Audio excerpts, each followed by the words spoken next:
जी अस्सलाम वालेकुम दोस्तों। आज हम थोड़ा सा देखेंगे जूम टूल के बारे में, फिल, आउटलाइन और अलाइनमेंट के बारे में। सबसे पहले हम देखते हैं जूम के बारे में। किसी भी सॉफ्टवेयर के अंदर काम करने के लिए जूम का टूल जानना बहुत ज़रूरी है, क्योंकि आप चीज़ को सम टाइम नज़दीक से देखना चाहते हैं, सम टाइम आप दूर से देखना चाहते हैं, तो उसके लिए हमें जूम का फंक्शन इस्तेमाल करना पड़ता है। तो इसमें हम 3 चीज़ें देखेंगे: F4, F3, शिफ्ट F2 और ये जूम टूल। इन चारों का इस्तेमाल हम कैसे करते हैं। मिसाल के तौर पे मैंने एक बॉक्स यहाँ बनाया, एक बॉक्स यहाँ बनाया और एक ये वाला। अगर मैं चाहता हूँ F4 को, सबसे पहले हम F4 की बात करेंगे कि अगर मैं चाह रहा हूँ कि स्क्रीन के ऊपर जो कुछ भी पड़ा है वो मुझे सब नज़र आए, तो हम F4 प्रेस करेंगे। ये देखें, F4 प्रेस किया तो स्क्रीन के ऊपर जो कुछ भी पड़ा है वो हमें नज़र आ रहा है। इसी तरह F3, ये एक स्टेप जूम आउट करने के लिए होता है।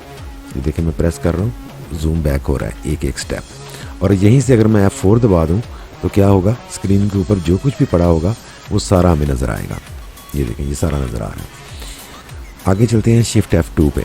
शिफ्ट F2 क्या करता है, ये टारगेट जूम करता है। अगर आप किसी चीज़ को अकेले में देखना चाह रहे हो, सेपरेटली देखना चाह रहे हो, तो आप शिफ्ट F2 प्रेस करोगे, लेकिन वो ऑब्जेक्ट पहले सेलेक्ट होना चाहिए। मिसाल के तौर पे मैं इस ऑब्जेक्ट को अकेले में देखना चाह रहा हूँ, तो मैं इसको सेलेक्ट करके शिफ्ट F2 प्रेस करूँगा, तो ये देखें वो वाला ऑब्जेक्ट मुझे दिखाई देने लग गया। यहीं से अगर मैं चाह रहा हूँ कि सारों स्क्रीन के ऊपर जितने भी ऑब्जेक्ट्स पड़े हैं उन सबको देखूँ, तो F4 प्रेस करूँगा, ठीक है। और अगर मैं अकेले को देखना चाह रहा हूँ, मिसाल के तौर मैंने अलाइनमेंट का वर्ड लिखा है, मैं चाह रहा हूँ कि स्क्रीन के ऊपर सिर्फ यही आए, मुझे सिर्फ इसे देखना है, तो इसे क्लिक करके शिफ्ट F2, ठीक है, तो सिर्फ वही जिसको आपने क्लिक किया था वही नज़र आएगा। यहीं से F4 में प्रेस करता हूँ, सारा कुछ नज़र आने लग गया। एक स्टेप जूम मैं बैक आना चाह रहा हूँ तो F3 प्रेस करूँगा, ठीक है। और अगर मैं सिर्फ इसे देखना चाह रहा हूँ, ये जो लाइन लिखी है, तो इसको सेलेक्ट करके शिफ्ट F2 प्रेस किया, ये नज़र आ गया। मैं चाहता हूँ थोड़ा सा स्टेप बैक हो जूम, तो F3, ठीक है, F3। Shift F2 target zoom के लिए, F3 एक स्टेप पीछे आने के लिए, और F4 एक्चुअल जूम के लिए, यानी कि कैनवस के ऊपर जो कुछ भी पड़ा है वो सारा नज़र आए। अब आगे चलते हैं इस जूम टूल की तरफ। ये जूम टूल मैंने सेलेक्ट कर लिया। मैं चाह रहा हूँ कि सिर्फ इस चीज़ को देख सकूँ, तो इसके ऊपर मैं एक बॉक्स लगाऊंगा। जितना बॉक्स होगा उतना ही नज़र आएगा जूम में। ये देखें, जितना जूम था उतना ही नज़र आया। मैं चाह रहा हूँ कि ये कॉर्नर जो यहाँ पे है, इसके ये वाला कॉर्नर मैं देखना चाह रहा हूँ करीब से, तो मैंने यहाँ पे एक बॉक्स लगा दिया, तो ये देखें उसका कॉर्नर मुझे नज़र आ रहा है। मैं मज़ीद ब्रीक भी आगे जा सकता हूँ, जितना चाहूँ मैं इसके जूम इन कर सकता हूँ। और यहीं से अगर मैं F4 प्रेस करूँ तो क्या होगा, स्क्रीन के ऊपर जितना कुछ भी पड़ा होगा कैनवस के ऊपर, वो सारे का सारा नज़र आना शुरू हो जाएगा। F4, ये देखें सारा नज़र आना शुरू हो गया। तो ये था जूम टूल। तो इसके बेसिकली 4 फंक्शन हैं। एक तो इसके ज़रिए, जिसके ज़रिए हम इस तरह इसको सेलेक्ट करके चीज़ों को पास देख सकते हैं। फिर है F4। F4 से क्या होता है कि कैनवस के ऊपर बड़ा सारा कुछ नज़र आता है। F3 इससे होता है कि एक स्टेप जूम बैक आता है। और शिफ्ट F2 टारगेट जूम के लिए, लेकिन ऑब्जेक्ट सेलेक्ट होना चाहिए। ये सिलेक्ट है तो शिफ्ट F2 प्रेस करेंगे तो ये सिर्फ यही नज़र आएगा, F4। मैं दोबारा प्रेस कर रहा हूँ ताकि सब कुछ नज़र आए। ये देखिए, ठीक हो गया। आगे हम चलते हैं अलाइनमेंट में। अलाइनमेंट क्या है कि एक चीज़ को दूसरी चीज़ के सेंट्रलाइज करना, या उसको लेफ़्ट राइट पे इक्वल रखना कि वो एग्जैक्ट उसी जगह पे आए जहाँ हम उसको चाहते हैं। मिसाल के तौर पर मैंने ये एक बॉक्स बनाया, और इस बॉक्स को मैंने थोड़ा सा एक साइड से थोड़ा सा यहाँ पे ले आया, यहाँ पर रखा है। दूसरा बॉक्स ये पड़ा है, ठीक है, इसको मैं छोटा कर लेता हूँ। इसको कलर मैं देता हूँ रेड, ठीक है, रेड कलर दिया। किसी भी ऑब्जेक्ट को सिलेक्ट करके उसके ऊपर जब किसी भी कलर पे क्लिक करेंगे, लेफ़्ट क्लिक, तो कलर फिल हो जाएगा, और राइट क्लिक से आउटलाइन कलर आता है, ठीक है। तो हम देखते हैं अलाइनमेंट। अलाइनमेंट में क्या है कि मैं चाह रहा हूँ कि ये बॉक्स इस बॉक्स के सेंटर में आ जाए। तो जिस बॉक्स को आपने या जिस ऑब्जेक्ट को आपने सेंटर में लाना है, उससे पहले सेलेक्ट कर लेना है, और जिसके सेंटर में लाना है शिफ्ट प्रेस करके उसको भी क्लिक कर लेना है। अब मैंने शिफ्ट प्रेस की हुई है और इसको इसके सेंटर में लाना है, लिहाजा मैं इसको सिलेक्ट करूँगा सबसे पहले, शिफ्ट प्रेस करके इस बॉक्स को भी सिलेक्ट कर लूँगा। और अब मैं प्रेस करूँगा C कीबोर्ड से, तो ये सेंटर में आ गया। E दबाऊँगा तो इंटर हो जाएगा, L दबाऊँगा तो लेफ़्ट हो जाएगा, R दबाऊँगा तो राइट हो जाएगा, B दबाऊँगा तो बॉटम हो जाएगा, और T दबाऊँगा तो टॉप पे चला जाएगा। और सी दबाऊँगा फिर सेंटर, और ई दबाऊँगा तो एंटर। तो बेसिकली आपने ये 6 बटन है, इनको याद कर लेना है अपने दिमाग में, ठीक है।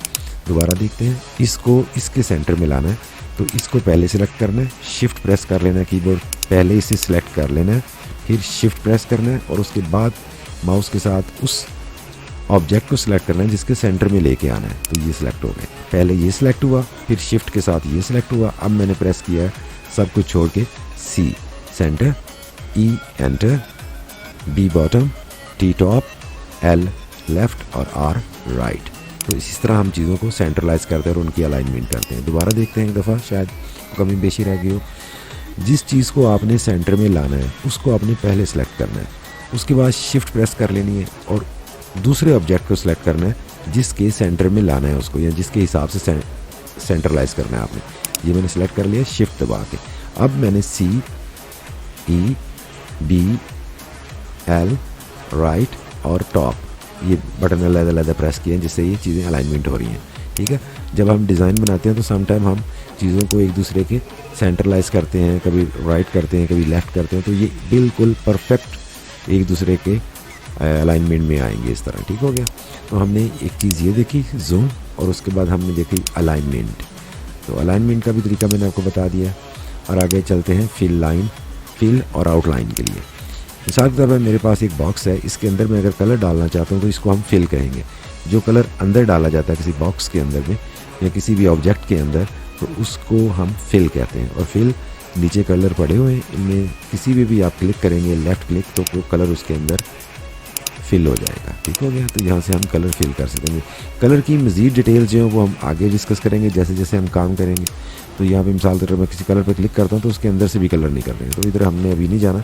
अभी हम बाहर वाले जो कलर हैं इन्हीं पे हम काम कर रहे हैं। तो लेफ़्ट क्लिक के अंदर बॉक्स के अंदर क्लिक कलर यानी कि डाला जा सकता है। तो यहाँ पे हम एक बॉक्स है बड़ा वाला, इसमें भी हम कलर डाल सकते हैं, ठीक है, जौन सा भी लेफ़्ट क्लिक से। और रही इसकी आउटलाइन, तो आउटलाइन का कलर जो है वो राइट क्लिक में है। मिसाल के तौर पर किसी भी कलर के ऊपर राइट क्लिक करते हो तो वो कलर उसके अंदर आउटलाइन में चला जाएगा। और आउटलाइन की सेटिंग जो है वो ओपन करने के लिए हमें कीबोर्ड से F12 प्रेस करना पड़ेगा।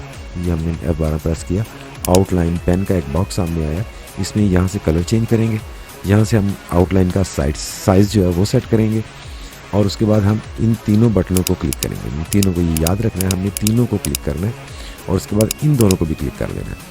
तो दोबारा देख लें, कलर, साइज़, मिसाल के मैं यहाँ पे साइज़ डाल देता हूँ 5, ठीक है, और यहाँ पर क्लिक करें, देखिए साइज़ मोटा हो गया इसका, तो मैं इसको 15 कर देता हूँ। ये देखें साइज़ और बड़ा हो गया। और ये 3 क्लिक हम मस्ट करने हैं, और ये 2 वाले क्लिक भी लाजमी करने हैं, ये कभी भी नहीं भूलना आपने, ठीक है। ओके, तो इसको यहाँ पे ओके करें।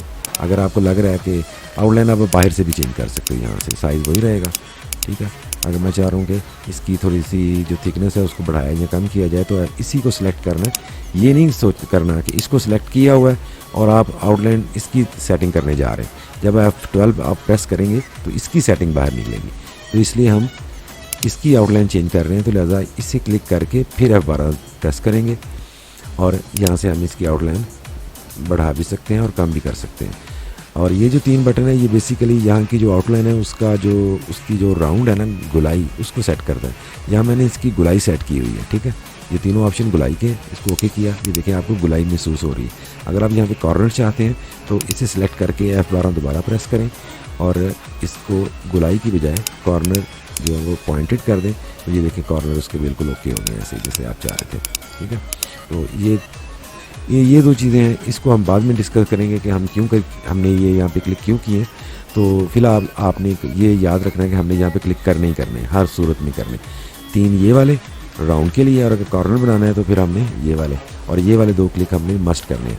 यहाँ से आउटलाइन का साइज़, और यहाँ पे मुख्तलिफ कलर्स पड़े हैं, आप कोई भी कलर अप्लाई कर सकते हो, ठीक हो गया। तो ये 2 चीज़ें हो गई।